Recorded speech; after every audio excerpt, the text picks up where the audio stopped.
Hello प्यारे बच्चों, बहुत बहुत स्वागत है आप सबका हमारे और आपके प्यारे से यूट्यूब चैनल एसपी क्लास में। आज हम ये वीडियो क्लास 10th का फिजिक्स का कंटिन्यू करने वाले हैं। ठीक है, देखिए स्टूडेंट, इसके पहले हमने जो चर्चा कर लिया था आपसे प्रकाश के बारे में चर्चा कर लिया था।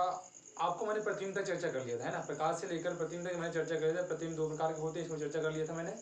अब आगे की ओर हम देखने वाले हैं। अब हम दर्पण के बारे में जानेंगे, दर्पण क्या है। क्लियर है? दर्पण के बारे में जानते हैं कि दर्पण क्या है।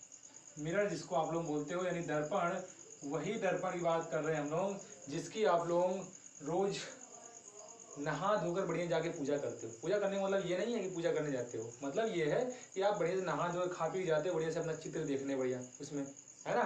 तो उसी दर्पण की बात करने हम चल रहे हैं। ठीक है, दर्पण यानी मिरर। ये आपका मिरर क्या है, मिरर क्या है।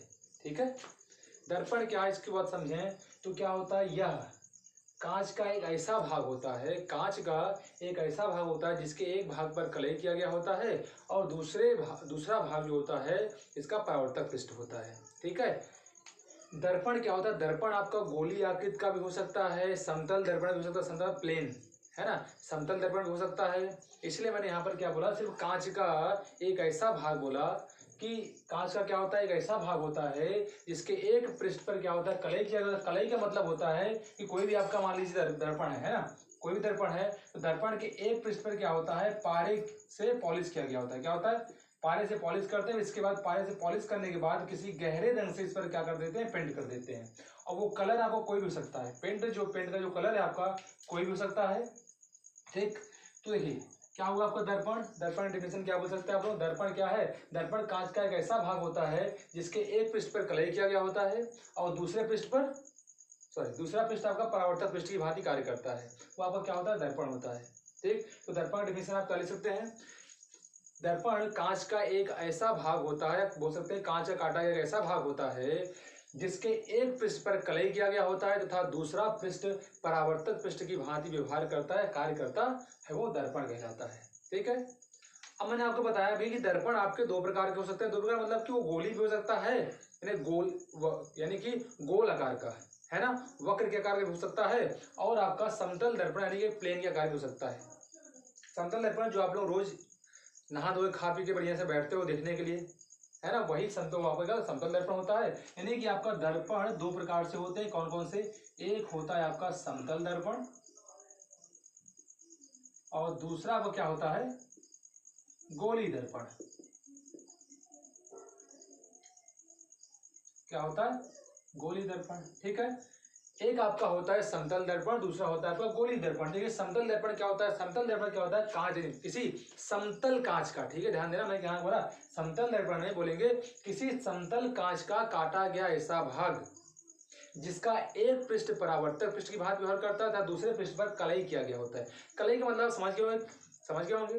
कलाई का मतलब होता है कि उसके मतलब उस पृष्ठ पर, जिस पृष्ठ पर कलाई किया गया है उस पर पहले पारे से क्या करते हैं, पॉलिश करते हैं, फिर उसके बाद उस पर गहरे रंग से पेंट कर देते हैं। उसी ऊपर से जो आप ये प्रक्रिया करते हो उसी बोलते हैं कलई किया गया। ठीक है, तो देखिए क्या हुआ इसका मतलब समतल दर्पण का, कि किसी भी समतल कांच का काटा गया वह भाग जिसके एक पृष्ठ पर कलई किया गया हो तथा दूसरा पृष्ठ परावर्तक पृष्ठ की भांति व्यवहार करता है, वह समतल दर्पण कहलाता है।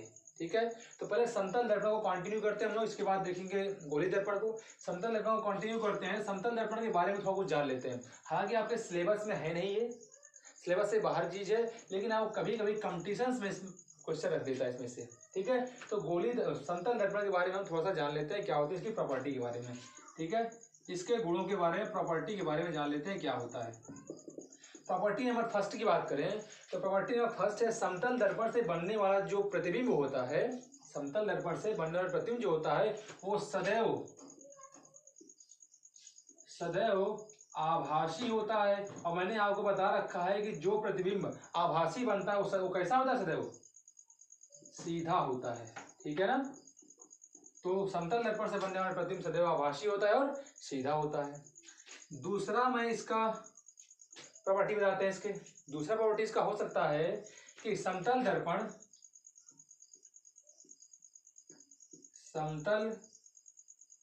समतल दर्पण के सामने कोई भी आप वस्तु रखिए, है ना। समतल दर्पण, मान लीजिए दर्पण है आपका, ठीक है। समतल दर्पण के सामने कोई भी वस्तु रखिए तो वह वस्तु समतल दर्पण से जितनी दूरी पर होगा, प्रतिबिंब भी आपका उतनी ही दूरी पर प्राप्त होगा समतल दर्पण के अंदर, ठीक है।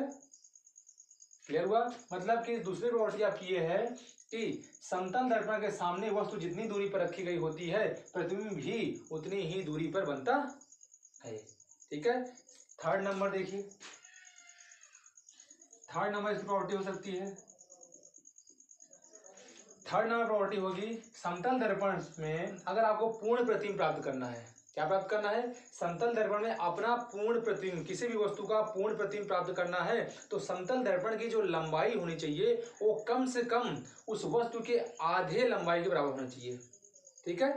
यानी कि आप खड़े हो गए, मान लीजिए आप 6 फीट के हैं, कितने फीट के? 6 फीट के, और आप खड़े हो गए और आपको अपना पूरा प्रतिबिंब देखना है तो मतलब आपका जो दर्पण है वो कम से कम 3 फीट आपकी लंबाई का आधा लंबा होना चाहिए। यानी कि कम से कम 3 फीट होना चाहिए, इससे ज्यादा लंबा भी हो सकता है, लेकिन कम से कम 3 फीट से कम हुआ तो आपका पूर्ण प्रतिबिंब प्राप्त नहीं होगा, ठीक है। क्लियर है चीजें? चलिए ठीक, फोर्थ नंबर की बात करते हैं।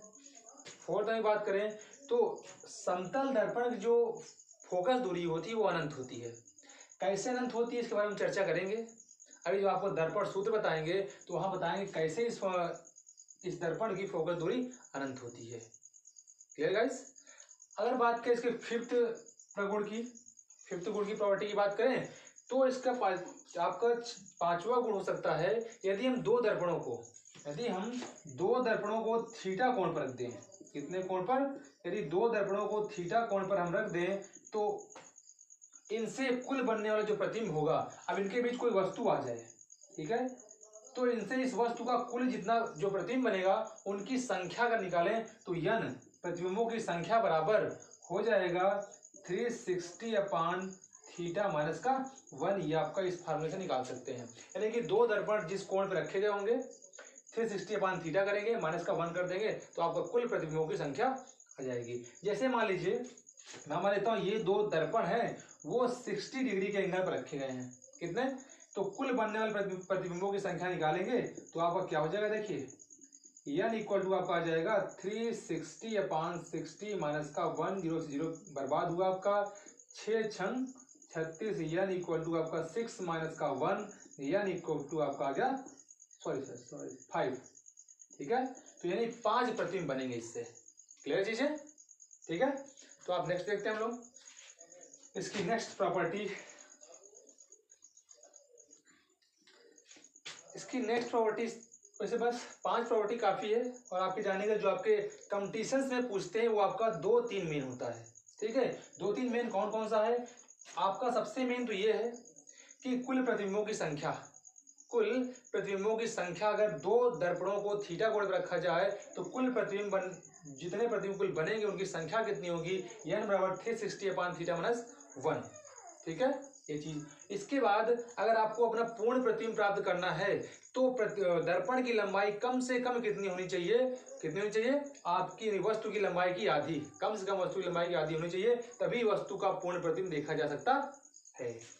इसके बाद मैं आपको बताया था इसमें कि किसी भी वस्तु को अगर आप देखना है ना, तो वस्तु दर्पण से जितनी दूरी पर खड़ा होता है प्रतिबिंब भी दर्पण से उतनी ही दूरी पर बनता है। जैसे आप एग्जांपल ले सकते हो, आप घर पर जाइए, दर्पण के सामने खड़े हो जाइए, दर्पण के सामने आप 1 कदम चलेंगे तो वो भी प्रतिबिंब भी आपका 1 कदम चलेगा, 2 कदम चलेंगे तो वो भी 1 कदम चलेगा, 3 कदम चलेंगे तो 1 कदम आप वो भी चलेगा। यानी कि जब आप दर्पण के पास पहुंच जाएंगे तो वो भी दर्पण के पास पहुंच जाएगा एकदम, ठीक है। और उस समय आप अपने आप को एक झापड़ मारते हैं तो वो भी अपने आप को एक झापड़ मारेगा, वो भी अपने आप को कम नहीं समझता, है ना। क्लियर हो गया आपको?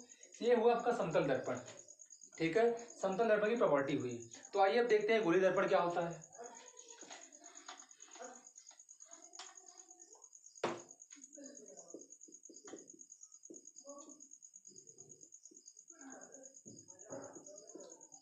गोलीय दर्पण, इसको बोलते हैं स्फेरिकल मिरर, है ना। स्फेरिकल मिरर क्या होता है इसको देखते हैं।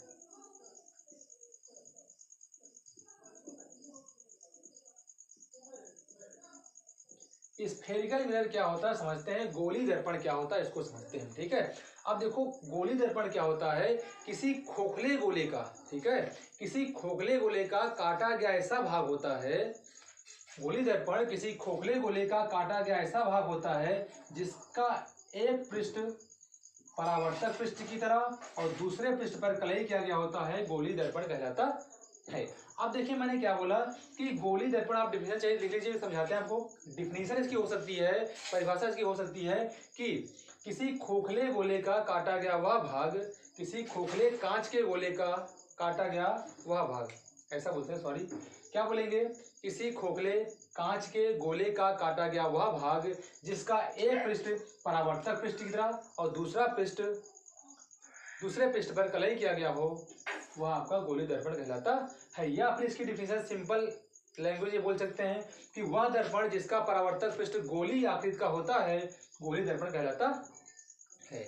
अब देखिए इसमें कैसे कटिंग कर सकते हैं, इस कांच के खोखले गोले में आप कैसे कटिंग कर सकते हैं। मान लीजिए यहाँ से और यहाँ से काट दिया तो आपको कुछ इस आकृति का, इस टाइप का आकृति प्राप्त हुई है ना, यह आपका इस टाइप की आकृति प्राप्त हुई।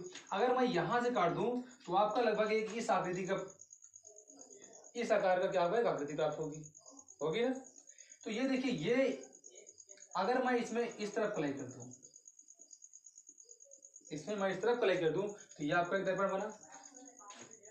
यदि इसमें मैं इस तरफ कलई कर दूं तो ये आपका एक दर्पण बना। देख रहे हैं, इसमें जो उभरा हुआ भाग है वो परावर्तक पृष्ठ की भांति व्यवहार कर रहा है, इसमें जो धंसा हुआ भाग है वो परावर्तक पृष्ठ है। इस पर कलई किया गया, जिधर आपको ये लाइन खींची गई है ये आपका क्या है, इस पर कलई किया गया है, इस पर कलई किया गया है। अगर आप ध्यान से देखो तो इसके उभरे हुए भाग पर कलई नहीं किया गया, मतलब कि इसका उभरा हुआ भाग परावर्तक पृष्ठ की भांति व्यवहार कर रहा है और इसमें जो परावर्तक पृष्ठ है कौन है, धंसा हुआ भाग परावर्तक पृष्ठ है। इस आधार पर हम कह सकते हैं कि आपका दर्पण दो प्रकार का होता है। कितने प्रकार का, दो प्रकार का। वो कौन कौन सा होता है देखते हैं। इसको हम बोलते हैं, ये जो आपको दिख रहा है ये आपका उत्तल दर्पण बोलते हैं, उसको उत्तल दर्पण, जिनको कॉन्वेक्स मिरर बोलते हैं। यह आपका होता है अवतल दर्पण, अवतल दर्पण जिनको हम कॉन्केव मिरर बोलते हैं। तो चलिए समझते हैं बारी बारी से इन दोनों को कि ये दर्पण आपके क्या होते हैं। उत्तल दर्पण क्या होता है, अवतल दर्पण क्या होता है, इसको समझते हैं। ओके, तो चलिए देखते हैं अवतल दर्पण क्या होता है। पहले इसको समझते हैं कि अवतल दर्पण आपका क्या होता है। ठीक है, इसी चित्र से इसकी डिफिनेशन बनाना है हमको। ठीक है, इसी चित्र से इसकी डिफिनेशन में बनाना है। क्या बोलेंगे, वह दर्पण, ठीक है, वह गोली दर्पण जिसका धंसा हुआ भाग परावर्तक पृष्ठ तथा दूसरे भाग पर कलई किया गया होता है, अवतल दर्पण कहलाता है। क्या बोलेंगे कि वह गोली दर्पण जिसका एक पृष्ठ परावर्तक पृष्ठ तथा दूसरे पृष्ठ पर कलई किया गया होता है, अवतल दर्पण कहलाता है। ठीक है, अब बात करते हैं उत्तल दर्पण की। उत्तल दर्पण क्या होता है, वह दर्पण जिसका उभरा हुआ भाग परावर्तक पृष्ठ की तरह और धंसे हुए भाग पर कलई किया गया होता है, क्या कहलाता है, उत्तल दर्पण कहलाता है। फिर से एक बार सुनिएगा, मैंने क्या बोला, उत्तल और अवतल की डिफिनेशन। अवतल की मैंने बोला कि वह गोली दर्पण जिसका वह गोली दर्पण जिसका धंसा हुआ पृष्ठ परावर्तक पृष्ठ तथा उभरे हुए पृष्ठ पर कलई किया गया होता है, अवतल दर्पण कहलाता है। उत्तल दर्पण मैंने बोला डिफिनेशन, वह गोली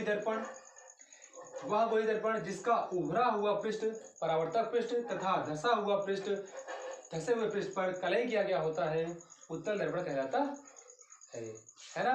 तो दर्पण आपको समझ में आ गया होगा। अब दर्पण से संबंधित कुछ महत्वपूर्ण परिभाषाओं के बारे में चर्चा करते हैं। ठीक है, दर्पण से संबंधित कुछ आपके पॉइंट्स हैं, उनको समझते हैं। ठीक,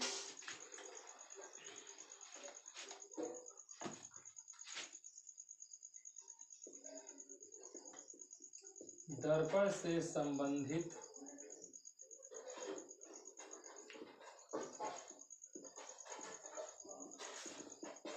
कुछ परिभाषाएं। अब देखिए कुछ परिभाषाओं में क्या क्या आपका हो सकता है, हम किस किस बारे में किस किस पॉइंट पर चर्चा करेंगे, है ना। देखिए हम सबसे पहले जो चर्चा करेंगे इसके ध्रुव की, दर्पण के ध्रुव की चर्चा करेंगे, जिसको पी से डिनोट करते हैं। ठीक है, सबसे पहले ध्रुव की चर्चा करेंगे जिसको पी से डिनोट करते हैं। उसके बाद हम जो चर्चा करने वाले हैं सॉरी, सबसे पहले द्वारक की चर्चा करते हैं, ठीक है। दर्पण के द्वारक की चर्चा करते हैं, द्वारक क्या होता है। द्वारक के बाद तब ध्रुव की चर्चा करेंगे, जो इसको पी से लिखते हैं। थर्ड नंबर हम वक्रता केंद्र की चर्चा करेंगे, दर्पण के वक्रता केंद्र की चर्चा करेंगे कि वक्रता केंद्र क्या होता है। इसके बाद जो हम चर्चा करने वाले हैं वक्रता के बाद वक्रता त्रिज्या की चर्चा करेंगे। वक्रता त्रिज्या, वक्रता केंद्र को सी से लिखते हैं, वक्रता त्रिज्या को कैपिटल आर से लिखते हैं।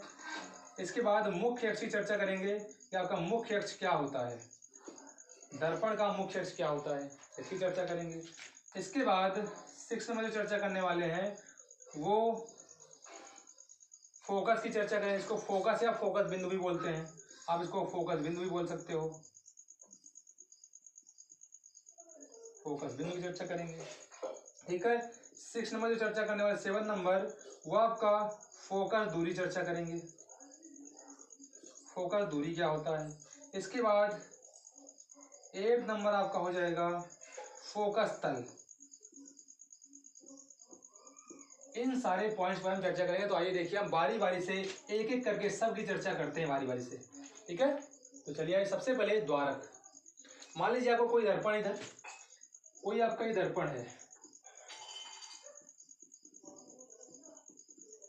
दर्पण को आप ऐसे नोट कर सकते हैं इस प्रकार से, ठीक है। ये कौन सा दर्पण है अभी बताया मैंने, ये कौन सा दर्पण है, अवतल दर्पण है ना, ये अवतल दर्पण है। अब आप ध्यान दीजिएगा, द्वारक आपको डिफाइन करना है तो याद रखना है जो दर्पण आपका होता है, दर्पण का जो परावर्तक पृष्ठ होता है, देख रहे हैं आप लोग, दर्पण का परावर्तक पृष्ठ ही क्या कहलाता है, द्वारक कहलाता है, ठीक है। क्या बोलेंगे, दर्पण का परावर्तक पृष्ठ दर्पण का द्वारक कहलाता है। दर्पण का द्वारक क्या होता है, दर्पण का द्वारक क्या बोलेंगे, दर्पण का परावर्तक पृष्ठ को ही दर्पण का द्वारक कहते हैं। आइए ध्रुव देखते हैं, ध्रुव क्या होता है, दर्पण के द्वारक के मध्य बिंदु को, या ऐसा बोल सकते हैं दर्पण के द्वारक के मध्य बिंदु को, या फिर दर्पण के परावर्तक पृष्ठ, या का परावर्तक पृष्ठ है ना, तो दर्पण के परावर्तक पृष्ठ के मध्य बिंदु को ध्रुव पी कहते हैं। दर्पण के परावर्तक पृष्ठ के मध्य बिंदु क्या कहते हैं, ध्रुव पी कहते हैं। मध्य बिंदु को मैं यहां पर ले लेता हूं, ये आपका ध्रुव पी बन गया, ठीक है। दर्पण के परावर्तक पृष्ठ के मध्य बिंदु को क्या कहते हैं, ध्रुव पी कहते हैं। वक्रता केंद्र की बात करते हैं। अभी मैंने जस्ट इसके पहले चर्चा किया था आपसे कि जो दर्पण बनता है किससे काट के बनाया जाता है, एक कांच के खोखले गोले से काट के बनाया जाता है ना, कांच के खोखले गोले से काट के बनाया गया होता है। तो इसका मतलब ये भी किसी न किसी गोले का भाग है ना, किसी न किसी गोले का भाग है ये। तो इसका मतलब जब गोले का भाग है, ये गोला जब पूरा रहा होगा, इसका एक सेंटर रहा होगा, इसका एक सेंटर, एक केंद्र रहा होगा, ठीक है, ठीक। और केंद्र रहा होगा, इसकी त्रिज्या भी होगी, ठीक। तो ध्यान से देखिएगा, हम वक्रता केंद्र की डिफिनेशन क्या देंगे, दर्पण, ठीक है। वक्रता केंद्र की डिफिनेशन क्या हो सकती है आपकी, दर्पण जिस खोखले गोले से काट कर बनाया गया होता है, या बोल सकते हैं दर्पण जिस खोखले गोले का भाग होता है, उस गोले का केंद्र दर्पण का वक्रता केंद्र कहलाता है। उस गोले का केंद्र दर्पण का वक्रता केंद्र कहलाता है। देखिए कैसे बात कर रहे हैं, थोड़ा देखिएगा इधर। ये मान लीजिए आपका क्या है, दर्पण है, ठीक। ये आपका दर्पण है और इसमें ये आपका ध्रुव पी है। अब ये दर्पण आपका लगभग ये ऐसा है जिसका गोली आकृति रही होगी, उस गोली आकृति से काट के बनाया गया होगा, है ना, ऐसे, है ना, एक ऐसी गोली आकृति ही रही होगी जिससे काट के बनाया गया। तो इसका कहीं ना कहीं आपका सेंटर रहा होगा, यही जो सेंटर है, इसका केंद्र जो है, यही इस दर्पण का वक्रता केंद्र कहलाता है, ठीक है। यही क्या कहलाता है, आपका दर्पण का वक्रता केंद्र कहलाता है। तो ये आपका वक्रता केंद्र सी हो गया, इसको हम सी से डिनोट करते हैं। क्लियर है बातें। अब बात करते हैं वक्रता त्रिज्या की। तो इसकी भी डिफिनेशन दो प्रकार दे सकते हैं, कैसे, वक्रता त्रिज्या क्या होती है। पहली डिफिनेशन, वक्रता केंद्र और ध्रुव पी के बीच की दूरी को, क्या, वक्रता केंद्र और ध्रुव पी के बीच की दूरी को वक्रता त्रिज्या कहते हैं। या फिर इसको आप ऐसे भी डिफाइन कर सकते हैं कि दर्पण जिस खोखले गोले से काट के बनाया गया होता है, या दर्पण जिस खोखले गोले का भाग होता है, उस गोले की त्रिज्या दर्पण की वक्रता त्रिज्या कहलाती है। हाँ, तो ध्यान दीजिएगा, मैंने क्या बोला कि दर्पण जिस खोखले गोले से काट कर बनाया गया होता है, उस गोले का त्रिज्या क्या कहलाता है? दर्पण की वक्रता त्रिज्या कहलाता है। तो ये हो गया मुख्य। डियर स्टूडेंट, मुख्य अक्ष की बात करते हैं। मुख्य अक्ष क्या होता है? दर्पण के वक्रता केंद्र और ध्रुवी। दर्पण के मुख्य अक्ष की बात कर रहे हैं। दर्पण के वक्रता केंद्र और ध्रुवी से होकर जाने वाली रेखा। दर्पण के वक्रता केंद्र और ध्रुवी से होकर जाने वाली रेखा क्या कहलाती है? मुख्य। दर्पण का मुख्य अक्ष कहलाता है। दर्पण का ये आपका क्या होगा? मुख्य अक्ष। दर्पण का मुख्य अक्ष कहलाता है। ठीक है, आपका मुख्य अक्ष हो गया। फोकस तथा फोकस बिंदु की बात करते हैं। फोकस क्या होता है? तो सिंपल सा डिफिनेशन है, दर्पण के वक्रता केंद्र C और ध्रुवी के मध्य बिंदु को। दर्पण के वक्रता केंद्र C और ध्रुवी के मध्य बिंदु को क्या कहते हैं? फोकस कहते हैं। फोकस बिंदु या फोकस कहते हैं। मैंने क्या बोला? दर्पण के वक्रता केंद्र C और ध्रुवी के मध्य बिंदु को क्या कहते हैं? फोकस कहते हैं। क्लियर है चीज? फोकस दूरी की बात करते हैं। फोकस दूरी क्या होता है? फोकस बिंदु और ध्रुवी, फोकस बिंदु और ध्रुवी के बीच की दूरी को फोकस दूरी कहते हैं। मैंने क्या बोला? फिर से देखिएगा। फोकस दूरी क्या होता है? दर्पण के फोकस बिंदु या दर्पण के फोकस और ध्रुवी के बीच की दूरी को फोकस दूरी स्मॉल f कहते हैं। याद रखना, फोकस दूरी को स्मॉल f से प्रदर्शित किया जाता है। फोकस तल की बात करते हैं डियर स्टूडेंट्स। क्या होता है फोकस तल? देखिएगा, फोकस तल क्या होता है आपका? ऐसा तल जो दर्पण के मुख्य अक्ष के लंबवत हो और फोकस बिंदु से होके जाए। कह सकते हैं कि दर्पण के मुख्य अक्ष के लंबवत फोकस से होकर जाने वाला तल फोकस तल कहलाता है। दर्पण के मुख्य अक्ष के लंबवत, है ना, दर्पण के मुख्य अक्ष के लंबवत फोकस से होकर जाने वाला तल फोकस तल कहलाता है। तो स्टूडेंट, आप सबको दर्पण से संबंधित कुछ परिभाषाओं के बारे में समझ आ गया होगा, है ना? तो ये आपसे इस दर्पण से संबंधित कुछ मुख्य बिंदु थे जिनको मुझे बताना था, जिनको डिफाइन करना था। और याद रखिएगा, ये सारे के सारी चीजें आपके एग्जाम में पूछी जाती हैं।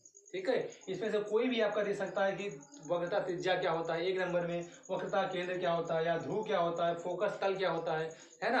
तो इस चीज आपसे पूछ सकता है। तो गाइस, आगे चलते हैं। दर्पण से प्रतिबिंब बनाने के नियम के बारे में चर्चा करते हैं। दर्पण से प्रतिबिंब बनाने के नियम के बारे में चर्चा करते हैं। आखिर में दर्पण से प्रतिबिंब बनाने के नियम क्या क्या होते हैं।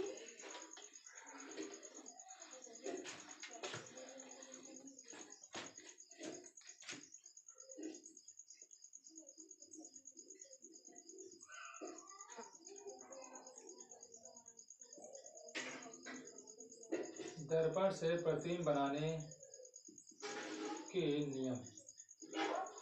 दर्पण से प्रतिबिंब बनाने के नियम। ठीक है, चलिए इसकी चर्चा करते हैं। दर्पण से प्रतिबिंब किन किन तरीकों से बनाया जाता है, उन नियमों के बारे में चर्चा करते हैं। तो डियर स्टूडेंट, ऐसे 3 नियम होते हैं जिन नियमों के माध्यम से दर्पण से प्रतिबिंब बनाए जाते हैं। ठीक है, 3 नियम होते हैं। उसमें से पहला नियम क्या होता है ना? उसमें पहला नियम होता है कि दर्पण के, ध्यान देना है, दर्पण के मुख्य अक्ष के समांतर आने वाली किरणें। आपको बड़े चित्र बना के समझाता हूं मैं। मान लीजिए ये आपका दर्पण है, ठीक है, ये आपका कौन सा दर्पण आप समझ रहे हैं? ये आपका उत्तल दर्पण है, ये आपका अवतल, ये उत्तल। ये आपका मुख्य अक्ष होगा जो ध्रुवी से और वक्रता केंद्र C से होकर जाएगा। C आपका इधर होगा, इसमें कहीं जिधर झुकाव होता है, ध्यान देना। अब आपको दर्पण का वक्रता केंद्र, त्रिज्या, फोकस, इन सबको थोड़ा ध्यान देना है। जिधर गोला बनेगा उधर ही आपका वक्रता केंद्र, ध्रुव और फोकस तल सब होंगे। ठीक है, इधर इसका गोला इधर बनेगा तो इसका इस और सारी चीज होंगे। फोकस बिंदु की बात करें या फोकस तल की बात करें या वक्रता केंद्र की, वक्रता त्रिज्या की, तो आपका ये C है। इसमें अगर आप मुख्य अक्ष करते हो तो ये आपका ध्रुवी होगा। ये आपका इधर, क्योंकि इधर आपका क्या गोला बनेगा, इधर आपका क्या हो जाएगा, वक्रता केंद्र C हो जाएगा। ठीक, इधर कहीं फोकस बिंदु आपका F मिलेगा। इसमें भी इधर कहीं फोकस बिंदु आपको F मिलेगा।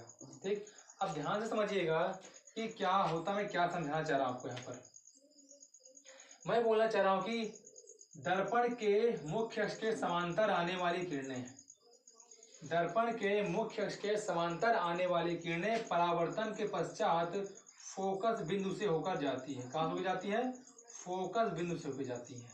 ठीक, ये पहला नियम है कि दर्पण के मुख्य अक्ष के समांतर आने वाली किरणें परावर्तन के पश्चात मुख्य फोकस बिंदु से होकर जाती हैं। ये पहला नियम, ध्यान दीजिएगा।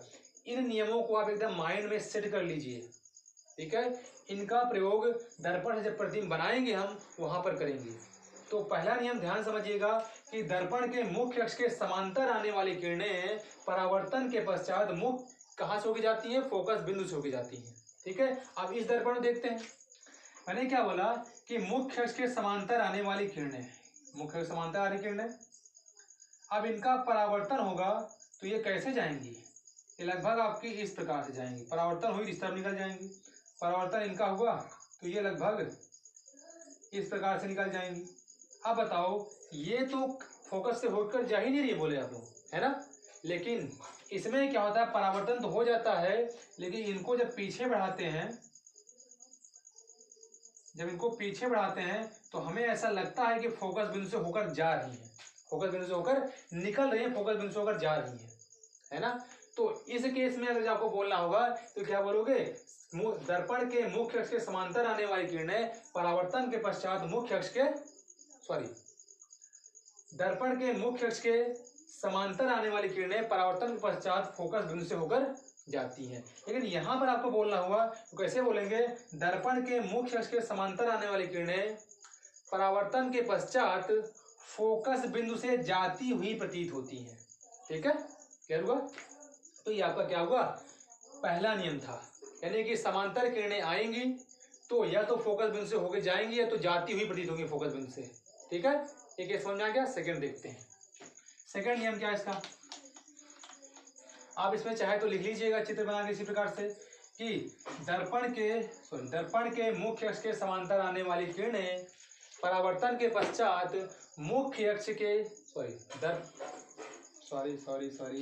मैंने क्या बोला? पहला नियम, दर्पण के मुख्य अक्ष के समांतर आने वाली किरणें परावर्तन के पश्चात फोकस बिंदु से होकर जाती हैं या से होकर जाती हुई प्रतीत होती हैं। दोनों दर्पणों को मैंने एक साथ बोल दिया, ठीक है।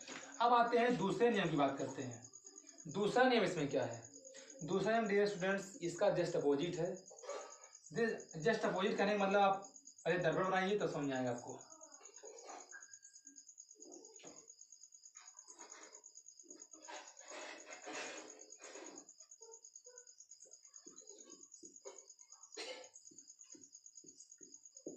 अब ध्यान दीजिए, आपका ध्रुवी है, ये आपका ध्रुवी है, ठीक। अब अगर आपका, अब इसमें क्या है? दूसरा नियम, दूसरा नियम है, देखिए आपका इधर आपका फोकस बिंदु होगा या इधर आपका क्या होगा? वक्रता केंद्र सी, इसमें आपका फोकस बिंदु इधर कहीं होगा, वक्रता केंद्र सी आपका इधर कहीं होगा। अब देखिए इसमें दूसरा नियम क्या बोलता है कि यदि प्रकाश की किरणें फोकस बिंदु से जाएं, फोकस बिंदु से जाने वाली प्रकाश की किरणें, कहां से? फोकस बिंदु से जाने वाली प्रकाश की किरणें, फोकस बिंदु से जाने वाली प्रकाश की किरणें परावर्तन के पश्चात मुख्य अक्ष के समांतर हो जाती हैं। क्या हो जाती हैं? कैसे? मुख्य अक्ष के समांतर हो जाती है। यानी कि ध्यान, पहला नियम क्या था कि जब समांतर आ रही थी परावर्तन के पश्चात फोकस से होकर जा रही थी। अब जब फोकस से होकर आ रही हैं, नहीं फोकस से आने वाली किरणें परावर्तन के पश्चात मुख्य अक्ष के समांतर हो जाए, जस्ट उसका अपोजिट।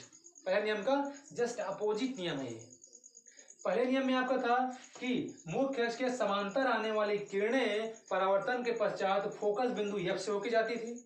अब क्या है? फोकस बिंदु से जाने वाली किरणें परावर्तन के पश्चात मुख्य अक्ष के समांतर हो जाती हैं, ठीक है। इसमें अगर हम क्या करेंगे, कैसे? मैंने क्या बोला? फोकस बिंदु। अब देखिए इसमें फोकस बिंदु से जा रही थी, इसमें क्या होगा? फोकस बिंदु की ओर आने वाली प्रकाश की किरणें, फोकस बिंदु की ओर आने वाली प्रकाश की किरणें। अब देखिए फोकस बिंदु की ओर आती हुई है, कैसे? इनको पीछे बढ़ाएंगे तो लग रहा है फोकस बिंदु की ओर आ रही है ना। इनको पीछे बढ़ाएंगे तो लगेगा फोकस बिंदु की ओर आ रही है। तो यहाँ पर ध्यान दीजिए, फोकस बिंदु की ओर आने वाली प्रकाश की किरणें परावर्तन के पश्चात मुख्य अक्ष के समांतर हो जाती है, मुख्य अक्ष के समांतर हो जाती हैं। ये हुआ, समझते आप लोग। इसमें क्या था, फोकस बिंदु से जाने वाली प्रकाश की किरणें परावर्तन के पश्चात मुख्य अक्ष के समांतर हो जाती हैं। इस चित्र में बात करें, ये अवतल दर्पण के लिए था। उत्तल दर्पण बात करें तो इसमें क्या बोलेंगे कि फोकस बिंदु की ओर आने वाली प्रकाश की किरणें परावर्तन के पश्चात मुख्य अक्ष के समांतर हो जाती हैं। तो इनको कंबाइंड करके कैसे बोलेंगे डियर स्टूडेंट्स, बोलेंगे कि फोकस बिंदु से आने वाली प्रकाश की किरणें या फोकस बिंदु से जाने वाली प्रकाश की किरणें या की ओर आने वाली प्रकाश की किरणें परावर्तन के पश्चात मुख्य अक्ष के समांतर हो जाती हैं। ये आपका दूसरा नियम हुआ। क्लियर है दोनों नियम है? अगर दोनों नियम आपको क्लियर हैं तो तीसरे नियम की ओर हम चलें।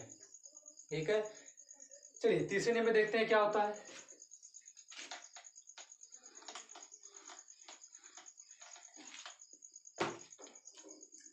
थर्ड लॉ इसमें क्या है, तीसरा नियम क्या है, परावर्तन का जो तीसरा नियम है उसकी चर्चा करते हैं। तो वो क्या है, देखिए चित्र बनाते हैं सबसे पहले, क्योंकि फिगर के माध्यम से हमें सब कुछ समझ में आता है। फिगर न बने तो आपको समझने में बहुत प्रॉब्लम हो जाएगी।